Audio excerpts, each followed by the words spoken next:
First reading, Psalm 84.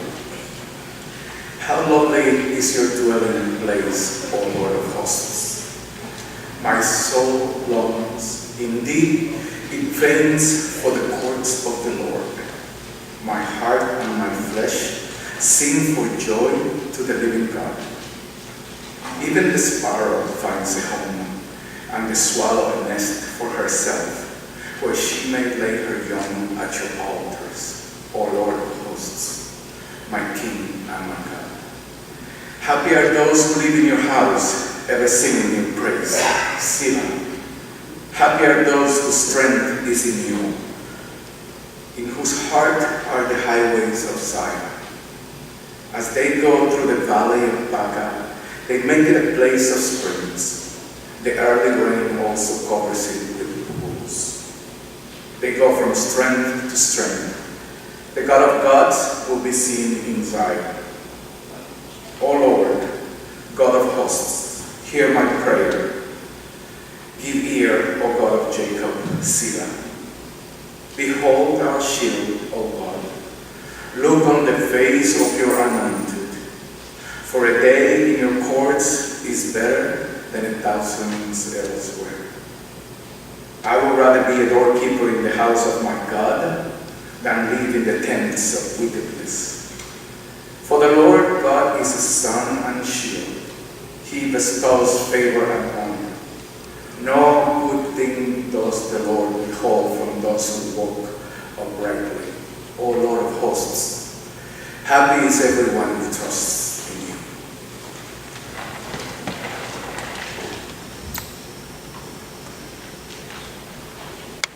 The second reading this morning comes from 1 Kings.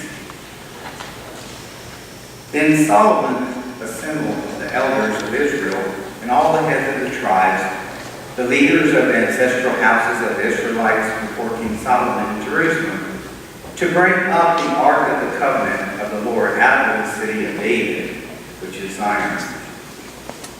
Then the priests brought the ark of the covenant of the Lord to its place in the inner sanctuary of the house in the most holy place underneath the wings of the cherubim. And when the priest came out of the holy place, a cloud filled the house of the Lord, so that the priest couldn't stand to minister because of this cloud, for the glory of the Lord filled the house of the Lord. Then Solomon stood before the altar of the Lord in the presence of the assembly of Israel, and Solomon spread out his hands to heaven. He said, O Lord, God of Israel, there is no God like you in heaven above or on earth beneath, keeping covenant and steadfast love for your servants who walk before you with all their heart. The covenant that you kept for your servant, my father David, as you declared to him, you promised with your mouth and have this day fulfilled with your hand. Therefore, God of Israel, keep your servant, my father David, that which you promised him, saying, there shall never fail you a successor before me to sit on the throne of Israel, if only your children look to their way to walk before me as you have walked before them. Therefore, God of Israel, let your word be confirmed which you promised to your servant, my father David. But will God indeed dwell on earth? Even heaven and the highest heaven can't contain you, much less this house that I have built. Regard your servant's prayer and his plea, O Lord my God, heeding the cry and the prayer that your servant prays to you today, that your eyes may be open night and day towards this house, the place in which you said, my name shall be there, that you may heed the prayer that your servant prays towards this place. Hear the plea of your servant and of your people Israel when we pray. O hear in heaven your dwelling place, heed and forgive. Likewise, when there's a foreigner who is not of your people Israel, comes from a distant land because of your name, for they shall hear of your great name, your mighty hand, and your outstretched arm when a foreigner comes and prays towards this house. Then hear in heaven your dwelling place, and do according to all that the foreigner calls you, so that all the peoples of the earth may know your name, as you do your people of Israel, so that they may know that your name has been invoked on this house that I have built. This is the word of God. for the people of God. Well, it's another long reading, isn't it? But we stayed away from it. Because it's filled with wisdom. It's filled with guidance for us to open our ears and our hearts and our eyes to hear today's message, the calling and invitation of how to live as a spiritual community of faith. It's one of the lessons today. Last week we talked also about being God's dwelling place. And again today we hear about being God's dwelling place. Yesterday we were a dwelling place.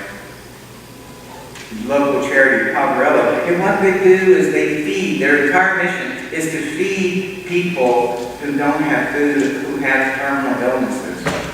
It started with HIV and AIDS, but it grew. God's mission and their vision they were able to understand and fulfill is to serve all people who are in crisis, to be their shelter, to be their dwelling place.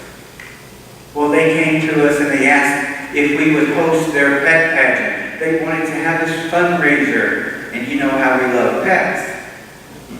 I love mine. So the church said, yes, you can come here to this dwelling place.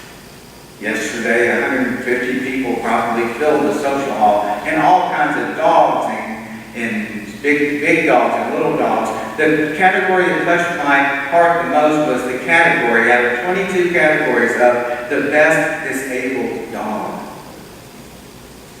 They had one dog that had lost both its eyes due to abuse. But the owner found this dog along the side of the road and took him in. Shared love, gave him a dwelling place, and brought his companion here yesterday to this dwelling place. It was moving. Janet, Arlene, Sarge, many people in leadership and other members and friends of the church came and witnessed. They could feel the love in this dwelling place next door. It's not just in this room. We heard people with comments who spoke, and they said, we would like to thank this faith community here for making a difference in our community. They knew who we were and who we are. They were thankful. The two people who were hosts said, you know what, we really don't do church. We might just have to try this one out because of the love they felt and experienced in this dwelling place. And like we talked about last week, the dwelling place isn't a structure, it's what's on the inside. It's who we are when we walk in the example of Christ, when we walk in love and light. And yesterday, this love and light shone brightly.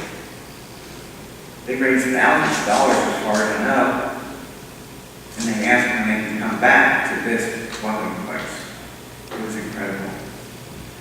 But we hear from the scripture today, where does God dwell? And I love where the author tells us, "For God indeed dwells on earth, but even the earth and the highest heaven cannot contain you, much less this house that I have built." David and Solomon say, no place can contain you. But how do we and why do we continue to attempt to put God in a box? When we live in fear, when we live in doubt, in limiting what we believe God can do in our lives, God doesn't live in a box. We should stop attempting to create that. But again, in the scriptures today, you hear that the temple became the dwelling place for the Ark of the Covenant. I don't know about you, but I love the Indiana Jones movies, don't you? They search for the Ark and they find it. But that scary part, when they open it up, it gives me nightmares. Isn't it? It's fearful. They're not respecting God. But I love what God did. It disappeared. It's spoken about in 2 Chronicles and 2 Kings, the last time in the Old Testament, about the placement and where the Ark of the Covenant was in the temple, but then it just disappears. It's mentioned in Revelation, but it's a different situation. But that's the last time is talked about in the scriptures we study, and why? I believe, to me, why? Because we heard from the reading, the cloud, the smoke, the cloud filled the temple. It filled the temple so they could no longer see this Ark of the Covenant. Because if we did and we had it today, the focus would be on that Ark and not on the inside. We would be distracted from our calling and our invitation to love and how to love. We haven't seen and no one's seen the face of God, because if we did, just imagine the monuments and the paintings and things would exist around the world. God knows us better than we know ourselves.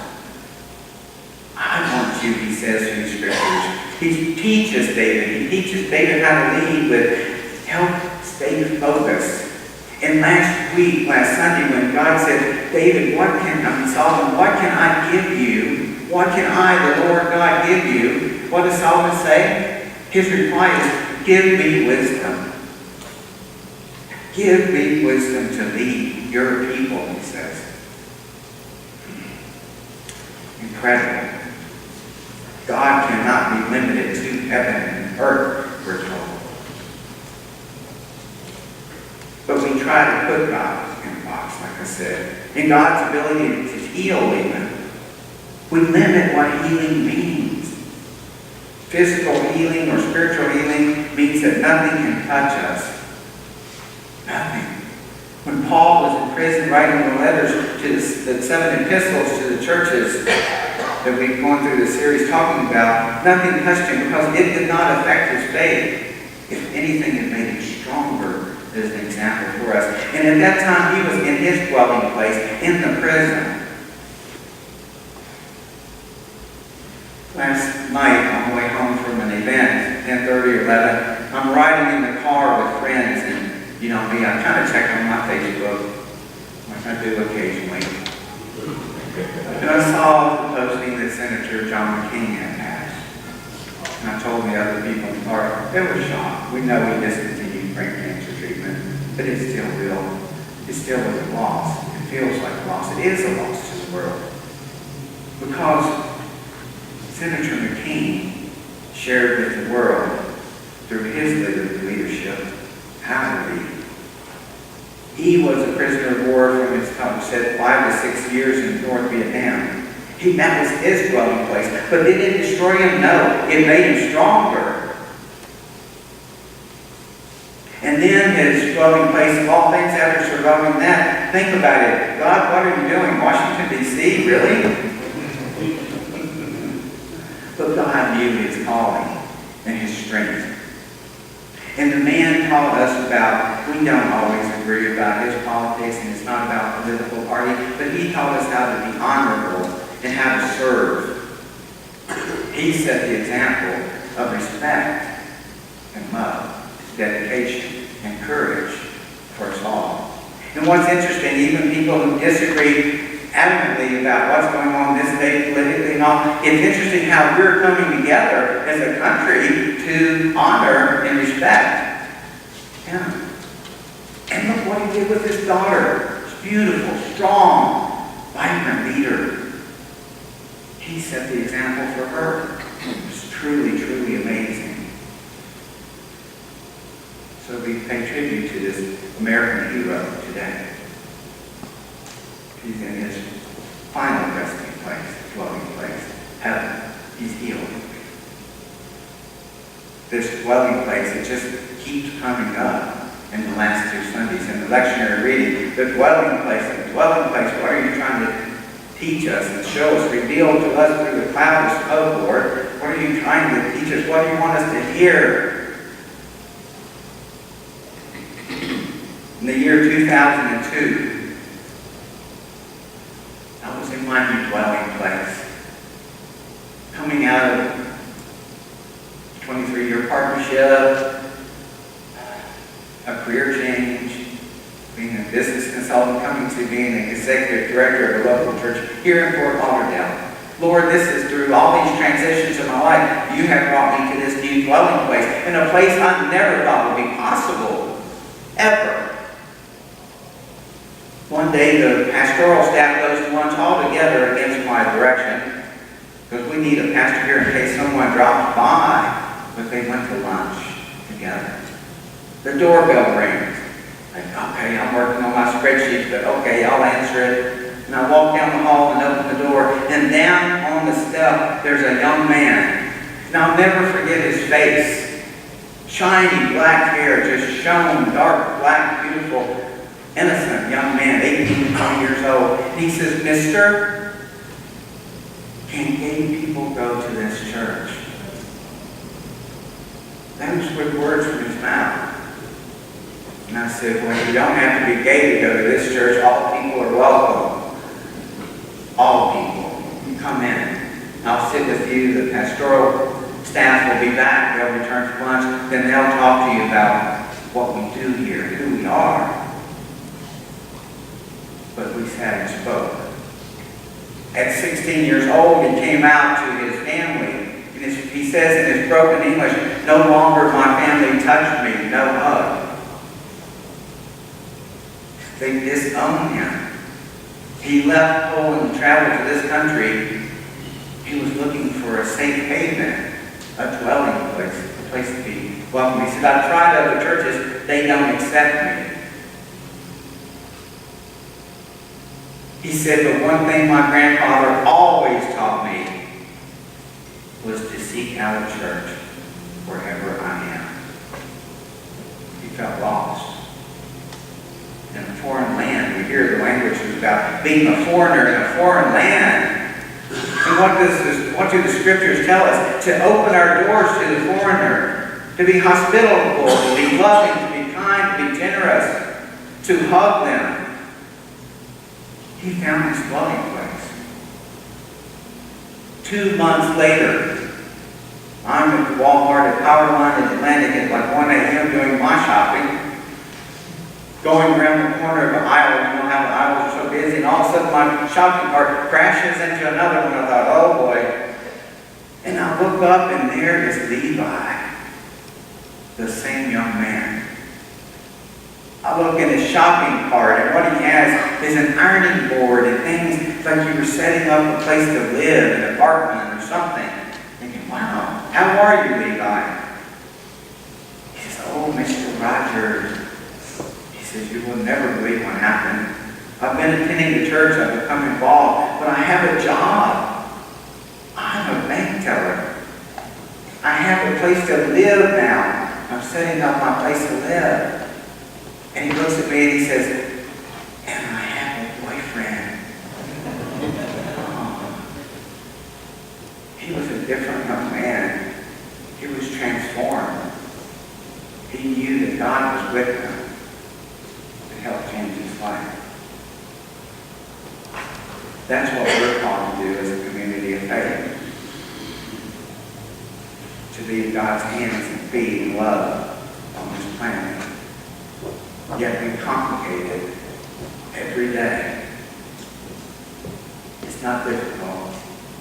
Love God with all your mind, your heart, your soul, and your strength. Love your neighbor as yourself. And Jesus taught us so many examples in these scriptures how to be that love, to follow his example.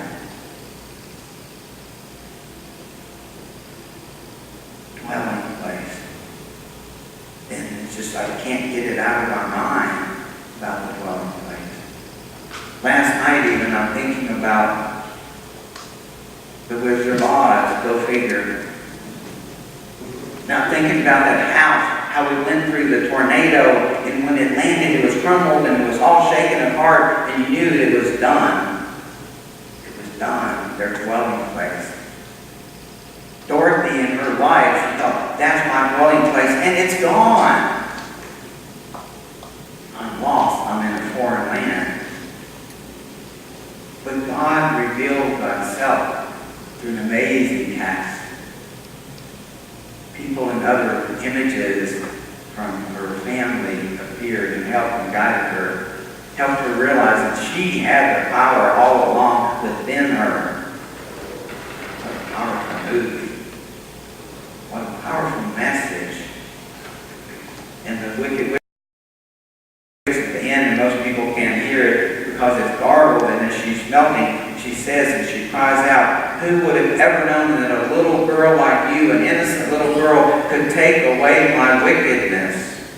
And we hear that word in the scripture today. But love did. Her dwelling place. And lastly, this morning, we had the choir retreat, which is going wonderfully. And thank you to the people who donated to make this possible. Even a meal yesterday. We're singing, we're having worship this morning from 9 o'clock to 9:45. Oh yeah. It was wonderful worship in the meeting room at Embassy Suites. It's nice, very nice. We're singing, "Lord, lift your name up on high." It was wonderful. The choir was really getting into it. We were all filled with praise and worship.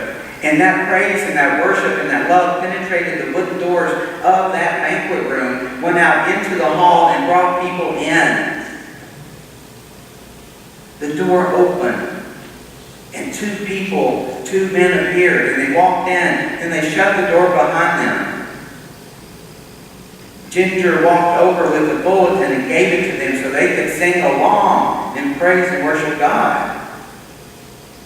I watched them light up. It felt like they thought, this is the place I've been looking for. They could feel it. We sang through the song with, oh my goodness, so much passion and love and joy. Really, it was amazing. So we get done and we ask, "Who are you?" It was a person, a foreigner from a foreign land, speaking broken English. He said, "I'm a music teacher." He was fed. He experienced the love of this community at the embassies on 17th. It just goes on and on. I mean, I could share with you story after story after story, but we might not make lunch. We probably wouldn't. But we witnessed the love and the dwelling place on Thursdays for the people who are homeless and hungry. They have a place to live, but they're hungry, and they come and they're fed. Servce preaches the service before that. It's optional. You don't have to attend. But there's more people, almost as many people there on Thursday as there are here on Sunday. It's growing. And Servce said, "Well, we have more attendance over there than you do on Sunday. Do I get your paycheck?" And I said, "No." Sorry. But your paycheck is in heaven, Servce. Quite an account built up, I'm sure. Because you feed me as an example. You do. So let's just remember when we leave this worship space today that the dwelling place isn't a place we move to or seek, but the dwelling place is who we are inside. Who we are is an example of Christ, of being that love that the world needs so much, so desperately. Amen.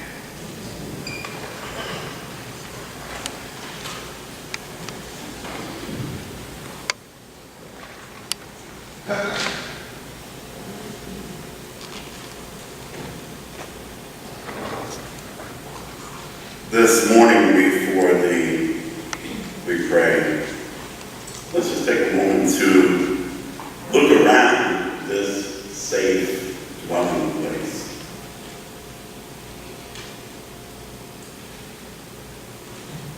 And the God that we serve. And even though it's a safe dwelling place, may we never put our God in a box. May we go beyond these walls with our safe dwelling place in our heart to share that love. Let us pray.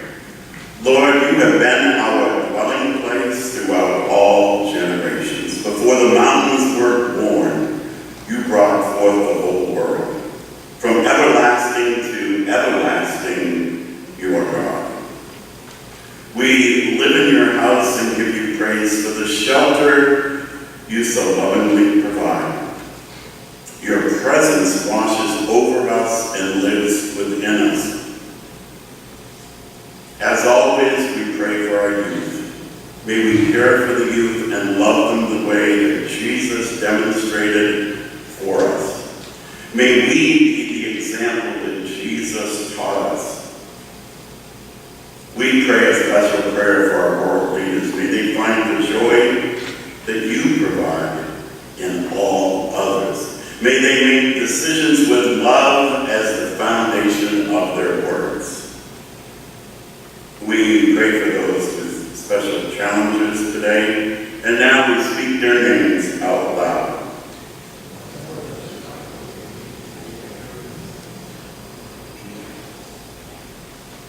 We now sing the prayer that was taught to us by your Son, Jesus.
the young man from Poland, all are welcome. All are invited to come and experience just a piece of the divine. Let us pray. Holy God, Lord, we come to you confessing that we're not all that we should be. Lord, help us with our humility, help us with our pride, help us with our ego. Help us to walk the path that you lay in front of us. Amen. Amen. At the Passover meal, Jesus gathered together with his friends, with family, with the disciples. And during the meal, he took the bread from the table and he blessed it and gave thanks for it. And he broke it. And when he broke it, he said, "This is my body to be broken for you." He offered an invitation. He said, "Take and eat and remember me."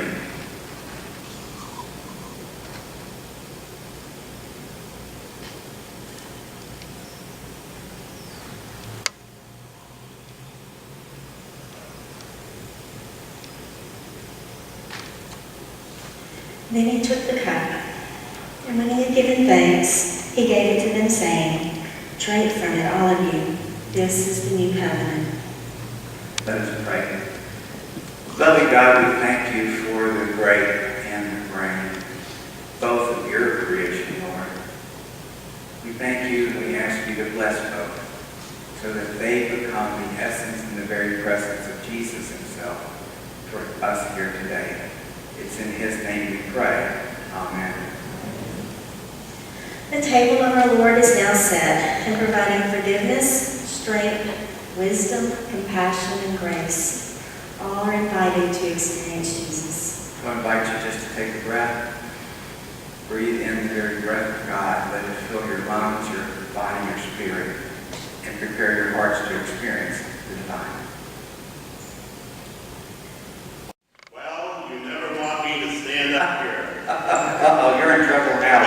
That song, "What a Friend We Have in Jesus," is probably one of the oldest songs within the church. Now, I saw a few people mouthing the words as you came to communion. We're going to stand and we're going to sing that first verse.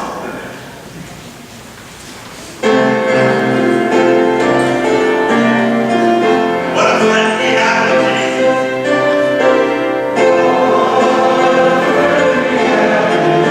All my sins and griefs to bear.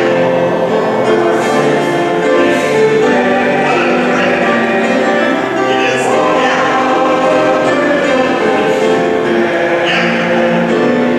God in prayer. Oh, what peace we often know.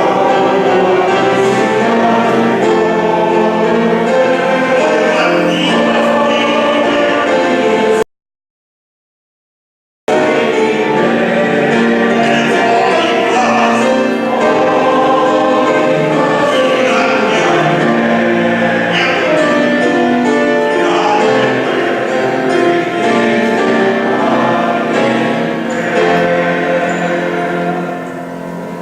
Okay, yeah. We're going to do a full one. Yes. Okay. Thank you. Stretch across the aisles. If you're comfortable, hold the person here next to you, beside, behind you. Yes, we invite you to join us now and hold my hand.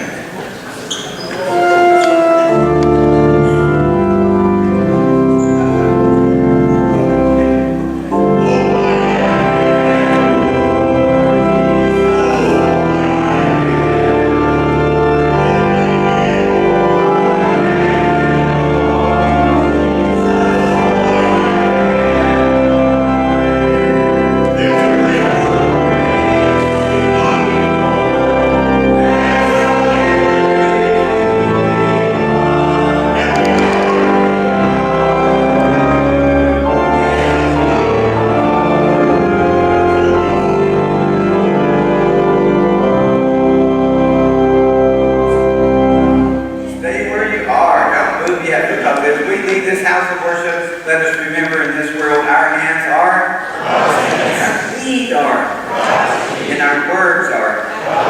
So let's go in peace to both serve and love the Lord. Amen.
I hope you were touched today by God's love and grace while viewing our worship service, and we hope to see you in person one day. We at the United Church of Christ, Fort Lauderdale, are an open and affirming church that believes in equality for all. We have many ministries that reach out to the needs of those in our community, and there's always something here for everyone to be involved in. We believe that God is still speaking and that our ministry outreach can only continue its vital mission in bringing people to Christ through the support of people just like you. Please visit our website, uccftl.org, for more information about us, to submit a prayer request, or even donate to the church if you have been moved by the Spirit. You will help us in God's work in our ministry outreach. We look forward to hearing from you soon, and we hope to see you next week. May God's peace and love be with each and every one of you. And remember, God is still speaking.